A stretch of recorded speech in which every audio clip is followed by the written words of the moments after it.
Alright guys, in this video I'm going to go over one of the easiest Sicilians to play against, but gotta know, you gotta understand. Alright, so we're going to go against the closed. So knight c3, knight c6. So closed is defined by they cannot go d4.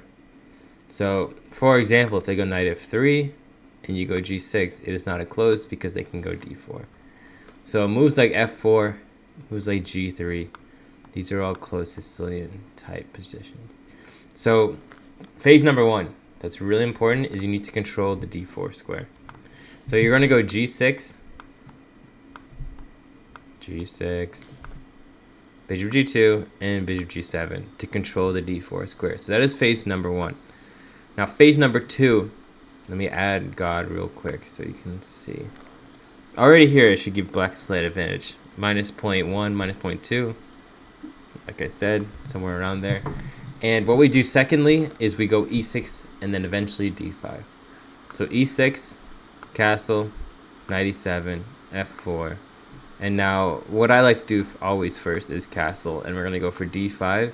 And just remember, if you're ever in trouble, knight d4 is always a good move, okay? Like start going queen e1 and all this kind of stuff, look for your knight d4. Okay, knight b4 is slightly better, but like I said, knight d4 is literally always a good move. So now let's get into the more testy variations. So f4, we can still go g6 because we control the d4 square. Let's say knight f3, bishop g7, bishop c4, e6, castle, knight e7, and here f5. So f5 is a pretty, I would say, like popular pawn sack variation where white tries to get something going. So there's a couple ways to play here. What I like to do the most is e takes, and then d5. And here you just have a huge center. I mean, you're -1, so how bad could that be? And I would say okay, actually, if you're really brave, you take here, and you go into the fire.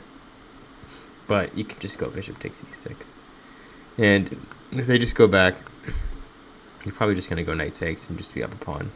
So just remember, if they go for the f5 pawn sack, you go g takes, e takes, and d5, and then you're good to go. Now, some other variations that are, I would say, a little bit more testy.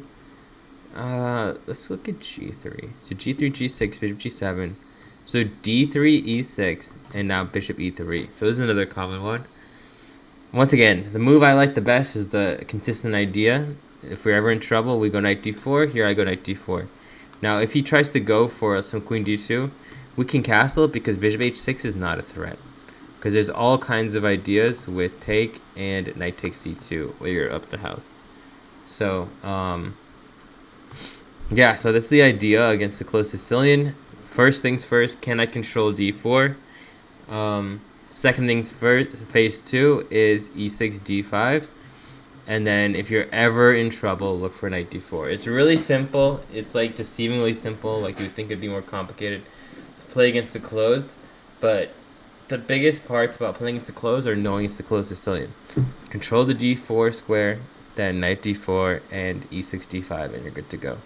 So make sure you know what you're doing. I've had a lot of confusion. Is it a Rossolimo? Is it a Bowdler? People get confused with that all the time.